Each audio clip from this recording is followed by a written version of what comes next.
দেশ বিদেশ, জাতীয় আন্তর্জাতিক, রাজনীতি থেকে খেলা, শিক্ষা থেকে সংস্কৃতি, সব খবর পেতে চোখ রাখুন শুধুমাত্র নিউজ প্রাইমে। আমরা সত্যি লুকোই না, আমরা সত্যি দেখাই। Subscribe our channel for further updates. মহামান্য রাজ্যপাল মহোদয়ের কাছে ভারতীয় জনতা পার্টির 15 জন বিধায়ক আমরা এখানে এসেছিলাম। আমাদের যে বিধায়ক গ্রুপ রয়েছে তাতে যারা শিক্ষকতার সঙ্গে যুক্ত, মূলত সেই বিধায়করাই আজকে এসেছিলেন। তার কারণ ছাত্রছাত্রী, অভিভাবক, অভিভাবিকা, শিক্ষা ব্যবস্থা, শিক্ষা প্রতিষ্ঠান, উচ্চশিক্ষা সবটাই পশ্চিমবঙ্গে বিপন্ন হয়েছে এবং এবারে যেটা করেছেন বা করছেন রাজ্যের উচ্চশিক্ষা দপ্তর, যা স্বাধীনতার পরে পশ্চিমবঙ্গ তো হয়ইনি, ভারতবর্ষের কোনো রাজ্যে এ ধরনের শিক্ষা বিপর্যয় হয়েছে বলে আমাদের জানা নেই। আজকে যদি প্রাইভেট এডুকেশন সিস্টেম না থাকতো তাহলে এই যন্ত্রণাটা বা এই সমস্যাটা আপনারা অনুধাবন করতে পারতেন। আমরা পশ্চিমবাংলার পপুলার চ্যানেল এবং প্রিন্ট মিডিয়া, ইউটিউবার, পোর্টাল সকলের কাছেই প্রথমে অনুরোধ করতে চাই, আপনারা এই বিষয়টি নিয়ে যথাযথ গুরুত্ব এবং ফোকাস আপনারা করুন।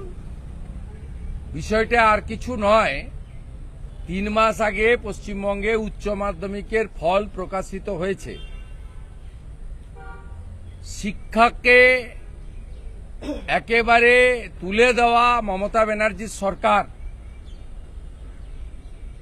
তারা উচ্চ মাধ্যমিক পরীক্ষার পরে উচ্চশিক্ষার ভর্তির প্রসেস সরকারি শিক্ষা প্রতিষ্ঠানে চালু করেনি। দ্বিতীয়ত হচ্ছে জয়েন্ট এন্ট্রান্সের রেজাল্ট প্রকাশিত হয়নি। আপনারা যদি অন্যান্য রাজ্যের খবর নেন, সেখানে উচ্চ মাধ্যমিকের পরে অ্যাডমিশন শেষ হয়ে ক্লাস চালু হয়ে গেছে। জয়েন্ট এন্ট্রান্সের পরে ডাক্তার, ইঞ্জিনিয়ার এবং বিশেষভাবে যে সমস্ত ক্যাটাগরিতে ছাত্রছাত্রীদের মেরিট অনুযায়ী ভর্তি হওয়ার সুযোগ আছে, সেই ভর্তি শেষ হয়ে ক্লাস চালু হয়ে গেছে। এই ঘটনায় সরাসরি 5 লক্ষ ছাত্রছাত্রী, অভিভাবক, অভিভাবিকা এফেক্টেড হচ্ছে পশ্চিমবঙ্গে।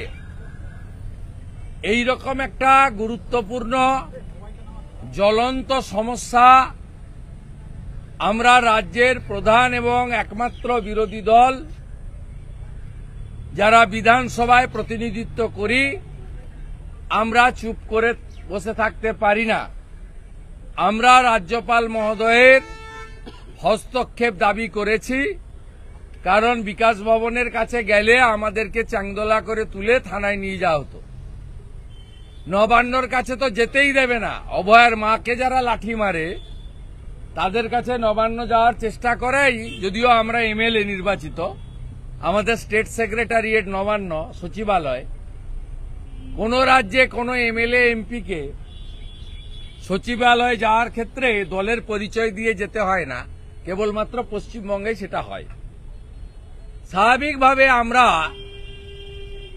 সাংবিধানিক প্রধানের দ্রুত হস্তক্ষেপ প্রার্থনা করেছি এবং রাজ্য সরকার কি করল উইথ ডিউ অনার ওনার কাছে আমরা অনুরোধ করেছি যাতে উনি আমাদের ফিডব্যাক দেন, আমরা যাতে এই ক্রন্দনরত ছাত্রছাত্রী, উদ্বিগ্ন অভিভাবক, অভিভাবিকা এবং সামগ্রিকভাবে শিক্ষানুরাগী বা শিক্ষাবিদদের কাছে, শিক্ষক সমাজের কাছে আমরা আজকের এই ডেপুটেশন বা মেমোরেন্ডামের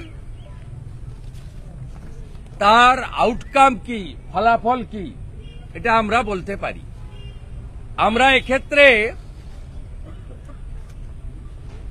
দুটি অভিযোগ আপনাদের কাছে করছি। কেন রাজ্য সরকার এই প্রথমবার উচ্চ মাধ্যমিকের ফল প্রকাশের 3 মাসের পরেও ভর্তি চালু করছে না, কেন জয়েন্টের রেজাল্ট পাবলিশ করছে না, এর কারণ আপনাদের কাছে দুটো আমরা তুলে ধরছি।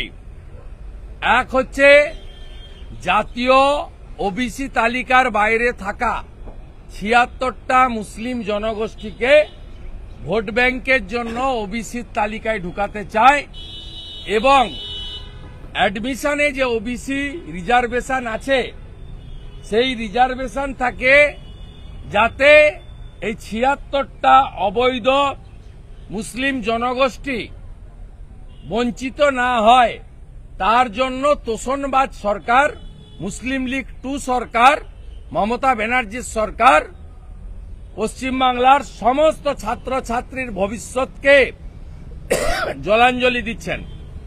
দ্বিতীয় হচ্ছে গত 2-3 বছরে মমতা ব্যানার্জি চিটফান্ড তো উঠে গেছে অনেক জায়গা থেকেই, ইডি সিবিআই তাদের টাইটে।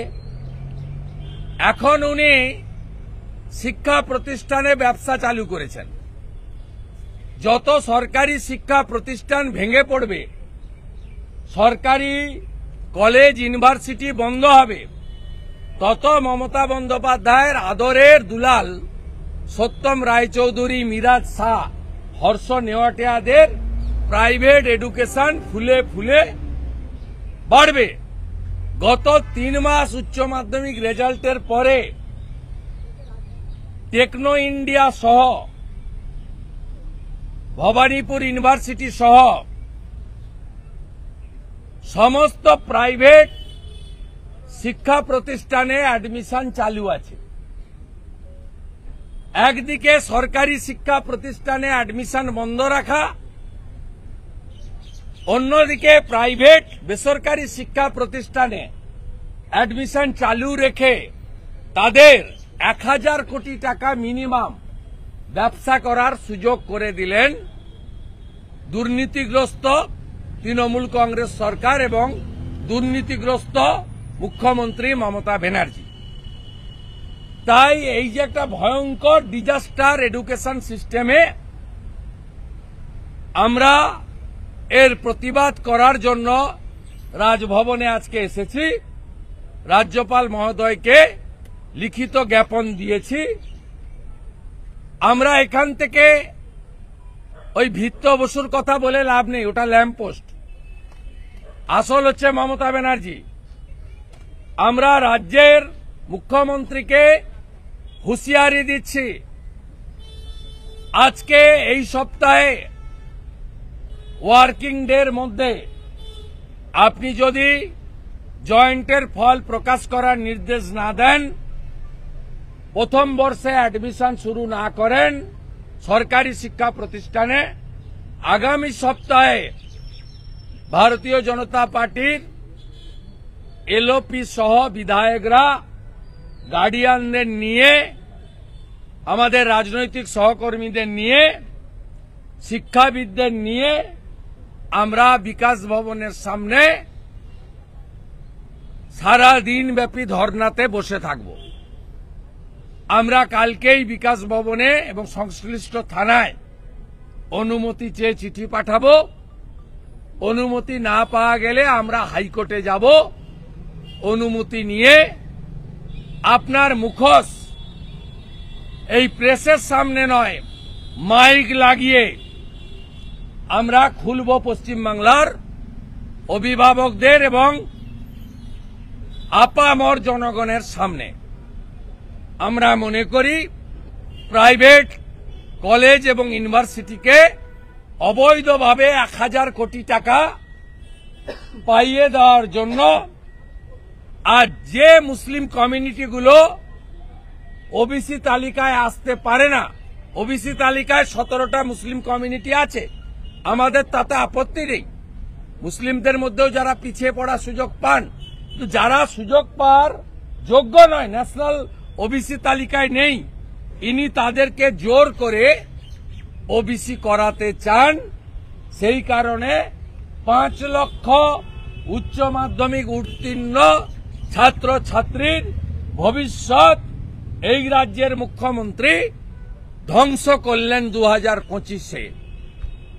হয়ে গেছে আমার। শুভেন্দুবাবু, আজকে মমতা বন্দ্যোপাধ্যায় নবান্নে সাংবাদিক সম্মেলন করে বলছেন কল্যাণী এমস মেন্টাল হেলথের নামে যে সার্ভে করছে ওটা আদতে এনআরসির জন্য করছে, কেউ কোনো তথ্য দেবেন না, কেউ কোনো সাহায্য করবেন না। কল্যাণী এমসকে আক্রমণ মমতা। উনি সারা রাত্রি ঘুমাচ্ছেন না মুখ্যমন্ত্রী, মাঝে মাঝেই চমকে চমকে উঠছেন এনআরসি করে। এটা আজকের নয়, উনি সিএএ কে এনআরসি বলা থেকে অদ্যাবধি এসআইআর কে এনআরসি বলছেন। এই মুখ্যমন্ত্রীর কথাবার্তা সংবিধান বিরোধী, রাষ্ট্র বিরোধী, এবং খুব লজ্জা লাগে যে পশ্চিমবাংলায় এইরকম একটা মুখ্যমন্ত্রী, তিনি প্রশাসনিক কর্ত্রী হয়ে বসে আছেন। বলছি, রাজ্যপালের কাছে যে আপনারা এলেন, এক্ষেত্রে রাজ্যপাল কি কিছু বললেন, কোনো আলোকপাত করবেন? একদম উনি ক্যাটেগরিক্যালি মাইক ধরেই বলেছেন যে বিজেপি এবং প্রিন্সিপাল অপোজিশন এরা প্রত্যেকটা ইস্যুতে জনস্বার্থে তারা আমাকে পয়েন্ট আউট করেন। আমি উনাকে বলেছি যে নর্মাল প্রোটেস্ট বা ডেপুটেশন এটা নেবেন না, আপনি এটাকে সিরিয়াসলি নিয়ে, উনি বলেছেন আগামীকালের মধ্যেই আমি রাজ্য সরকারের কাছ থেকে একটা রিপোর্ট আনাবো। আমরা উনার কাছে উইথ হাম্বেল আপিল করেছি যে আমাদের একটা ফিডব্যাকও আপনি দেবেন, আমরা জনগণকে জানাতে চাই। আমরা সিদ্ধান্ত নিয়েছি আগামী সপ্তাহে বিকাশ ভবনে আমরা বসবো। এটা আধ ঘন্টা 1 ঘন্টার নয়, আমরা একটা পরিকল্পনা নিচ্ছি, আমরা বসবো। এতগুলো ছাত্রছাত্রী আগামী প্রজন্মের ভবিষ্যৎ নষ্ট হতে দিতে আমরা চাই না।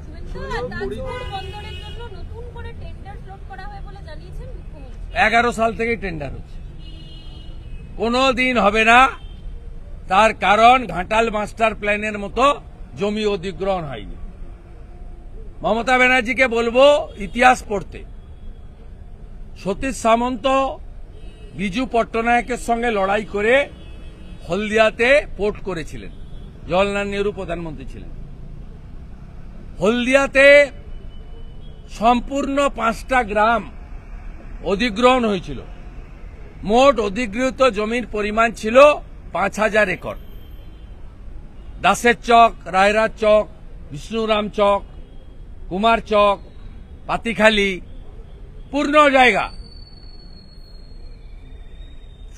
আমাদের তাজপুরে যে ডিপসি পোর্ট, তার সমুদ্র বাঁধের পরেই সমস্ত জমি হচ্ছে রায়েত জমি, নো খাস ল্যান্ড। একটা পোর্ট করতে গেলে মিনিমাম 5000 একর জমি প্রথম অধিগ্রহণ করতে হয়। জাতীয় সড়ক গেছে 16B, তাকে তাজপুরে যে 6 কিলোমিটার যেতে, সেখানে 4 লেন 6 লেনের রাস্তা দিতে হয়, ভারী গাড়ি যাতায়াত করবে। এবং রেল কানেক্টিভিটি, ফ্রেডের জন্য বন্দর থেকে যে মাল উঠে, কি মমতা ব্যানার্জি হেলিকপ্টার করে নিয়ে আসবেন নাকি? সেই যে মাল আসবে পোর্টে, তার রেল কানেক্টিভিটির জন্য রেলওয়ের সঙ্গে এগ্রিমেন্ট করে রেল করতে হয়। কিচ্ছু হয়নি, ধাপ্পাবাজি আর মিথ্যাবাজি। 21-এ ভোটের আগে বলেছিল ডবল ডবল চাকরি হবে, এখন ডবল ডবল চাকরি যাচ্ছে। 26,000 গেছে, 32,000 যাওয়ার পথে। আবার 6 মাস পরে নির্বাচন, তাই তাজপুর বলছে দেউচা পাঁচামিতে বলে এসেছিল 1 লক্ষ লোক চাকরি পাবে, একটা লোক চাকরি পেয়েছে দেখিয়ে দিক, 1 ঝুড়ি কয়লা তুলেছে দেখিয়ে দিক। এখানে কুলপিতে বন্দর করবে বলেছিল, কতবার বলেছে, বন্দরের ভয়ের দেখা নেই। এইসব ঢপবাজি মারতে মারতে উনি টুপি পরাতে পরাতে চলছেন। এসআইআর হলে আর উনার গুন্ডাদের আর উনার যে রেজিস্টার গুন্ডা পুলিশ তাকে যদি ইলেকশন কমিশন তালাচাবি লাগিয়ে রাখতে পারে, বাংলার মানুষ এবারে ঝড়ে তুলে ফেলে দিবে, প্রস্তুত হয়ে আছে। নো এসআইআর, নো ভোট, আর ভোট হবে নো ভোট টু মমতা। পরিযায়ী শ্রমিকদের জন্য 5,000 টাকা করে দেওয়ার ঘোষণা করা হলো। কেউ নিবে না। পরিযায়ী শ্রমিকরা ডেলি 5,000 টাকা রোজগার করে। মমতা ব্যানার্জি জানে না 349 টাকা লাগে মোবাইলে রিচার্জ করতে। ডেলি যদি মোবাইল ঘাঁটেন দুবার রিচার্জ করতে হয়, 700 টাকা লাগে। 1 কুইন্টাল মোটা চালের কেজি হচ্ছে 3,500 টাকা, 3200 থেকে 3,500 টাকা। 15 টাকা প্রায়, কখনো 14-15 আলুর কেজি। 5,000 টাকায় কিছু হয় না। 5,000 টাকা ডেলি রোজগার যারা করেন তারা 5,000 টাকার লোভে, তাও তো আপনি 6 মাসের জন্য দেবেন, ভোটের পরে বন্ধ হবে।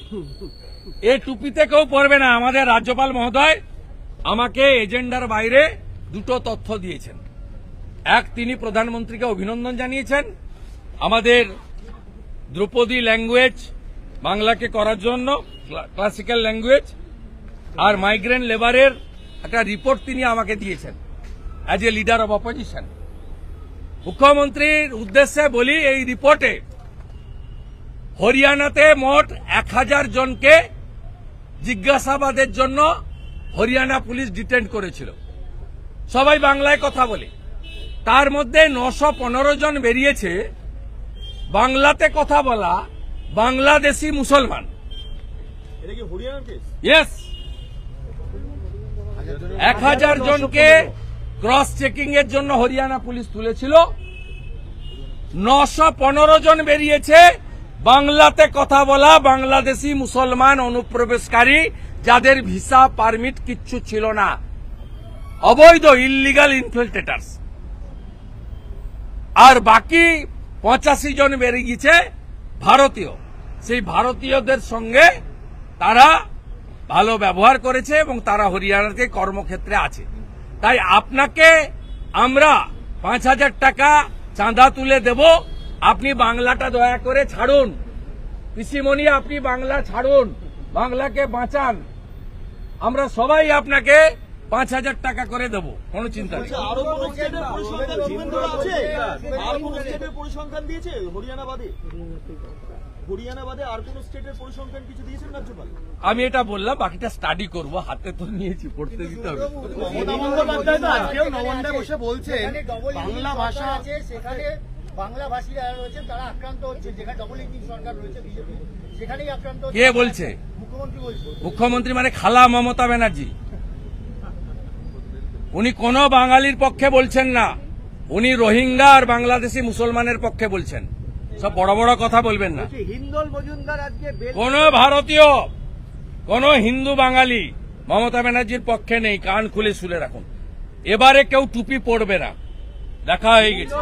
যারা অভয়ের মায়ের মাথায় লাঠি মারে তারা আর যাই হোক বাঙালি হতে পারেন না। অনুব্রত মণ্ডল কুকথা কাণ্ডে জামিন পেলেন। হ্যাঁ, পাবেন তো, পাবেন তো। মাথায় অক্সিজেন কম যায়, পিসির ভাই 18 জন সিকিউরিটি দিয়েছে, এসআরডি এর চেয়ারম্যান, উনি পাবেন না তো কে যাবেন? পাবেন। ধর্ষকদের নেত্রীকে মমতা ছাড়া আবার কি? হিন্দল মজুমদার আজকে জামিন পেয়েছেন এবং পুলিশ যাতাভাবে একে বলেছে, যে পুলিশকে বলেছে কোর্ট, যে কেন অ্যারেস্ট করলেন, কি যুক্তি আফতার আনসারির সঙ্গে তুলনা করছে। পুলিশকে যাতা বলে দিচ্ছে কেন? পুলিশকে ভিতরে ঢোকাক, এই পুলিশগুলোকে ভিতরে ঢোকানো দরকার রয়েছে। এই যারা উপরতলার অফিসারদের সন্তুষ্ট করার জন্য এরকম অবৈধ কাজ করছে, প্রতিহিংসা পরায়ণের রাজনীতি করছে, তাদেরকে জেলে ঢোকানো উচিত। 100 দিনের কাজকে চ্যালেঞ্জ করেছে, হাইকোর্টের রায়কে চ্যালেঞ্জ করে কেন্দ্র সুপ্রিম কোর্টে গেছে রাজ্য সরকার। এটা নিয়ে কি বলবেন? 100 দিনের কাজকে চ্যালেঞ্জ করে হাইকোর্টের রায়কে চ্যালেঞ্জ করে, হ্যাঁ, fake card, fake job card আর অরিজিনাল জব কার্ডের মধ্যে সেগ্রিগেশন যতক্ষণ না হচ্ছে, কেন করবে? যে টাকা তুলে নিয়ে পালিয়েছে 1 কোটির বেশি ফেক জব কার্ডে, বাংলাদেশে টাকা চলে গেছে। ভারতের টাকা মুর্শিদাবাদের নবগ্রামে 100 দিনের কাজ করে বাংলাদেশে চলে গেছে। বাঙ্গালোরে, হায়দ্রাবাদে পরিযায়ী শ্রমিকের অ্যাকাউন্টে গেছে 100 দিনের জব কার্ডের টাকা। 7,000 কোটি টাকা সাইফন হয়েছে। কেন্দ্রের কংগ্রেস সরকার 4 থেকে 14 দিয়েছিল 100 দিনের কাজে পশ্চিমবঙ্গকে 14,000 কোটি। নরেন্দ্র মোদীজি 14 থেকে 22 পর্যন্ত দিয়েছেন 54,000 কোটি টাকা। তার মধ্যে 7,000 কোটি টাকা এক শ্রেণীর পঞ্চায়েত নির্মাণ সহায়কদের একটা অংশ বিডিওরা, ডিএমরা সাইফন করেছে। এটা দেশের টাকা, ট্যাক্সের টাকা। এই টাকা যতক্ষণ না ফেরত আসছে, স্বাভাবিকভাবে হাইকোর্টের অর্ডারে পরিষ্কার বলা আছে যে টাকা ফেরত করাতে হবে এবং অরিজিনাল আর ফেক জব কার্ডকে আলাদা করতে হবে। এই প্রসেস কমপ্লিট যেদিন হবে, পরের দিন থেকে কাজ চালু হবে। দাদা, আপনি বলেন no SIR no vote, Abhishek Bandyopadhyay ডাক দিচ্ছেন নির্বাচন কমিশন ঘেরাও করা হবে। উনি অনেক জায়গায় ঘেরাও করতে যান। 100 দিনের টাকা নিয়ে বলেছিলেন দিল্লি যাব 10 লাখ লোক নিয়ে। গেছিলেন কটা লোক নিয়ে? লোক দেখেছে। রাজঘাটে যখন লাঠি নিয়ে তাড়া করে দিল্লি পুলিশ, তখন শান্তনু সেনের জুতা, সুজিত বসুর ছাতা, প্রাণ নিয়ে ছুটে পালাচ্ছিল। তারপরে কলকাতা পুলিশের সৌজন্যে তখন ওই বিনীত গোয়েল ছিল ধর্ষককে, যিনি প্রোটেকশন দিয়েছিলেন। এইখানে ছামড়া বেঁধে, উল্টো দিকে ছামড়া বেঁধে এইখানে উনি বিপ্লব করেছেন। উনি অবিলম্বে দিল্লি যান। দিল্লি পুলিশ রাজীব কুমার বা মনোজ বার্মার পুলিশ নয়, দিল্লি পুলিশ কেন্দ্রীয় সরকারের হাতে। দিল্লি পুলিশের লাঠিসের সাইজ হচ্ছে 6 ফুট। রাজঘাটে যেমন দৌড়েছিলেন, এবারে খালি পায়ে যাবেন, নইলে জুতো রাখারও সুযোগ পাবেন না। এসএসসির ক্ষেত্রে যে ভিডিওটা গতকাল পুলিশ চালিয়েছিল, আজকে কোর্টে এই নিয়ে মামলা ওঠে। ফেক ভিডিও, হ্যাঁ, কোর্ট ফেক ভিডিও। ওখানে একটা চ্যাংড়া অফিসার আছে অনিশ বলে, ওই চ্যাংড়া অফিসারের কুকীর্তি এটা। সুমন বিশ্বাস এ কাজ করতে পারে না। সুমন প্রতিবাদী চরিত্র, সুমন রাষ্ট্রবাদী। সুমনকে ফাঁসানোর জন্য এই কাজ করেছে। ওরা একটা চ্যাংড়া পুলিশ অফিসার হয়েছে, হিরো সেজেছে অনিশ বলে, ওই এই কাজটা করেছে। সেই মুহূর্তে সাংবাদিক সম্মেলন করছিলেন।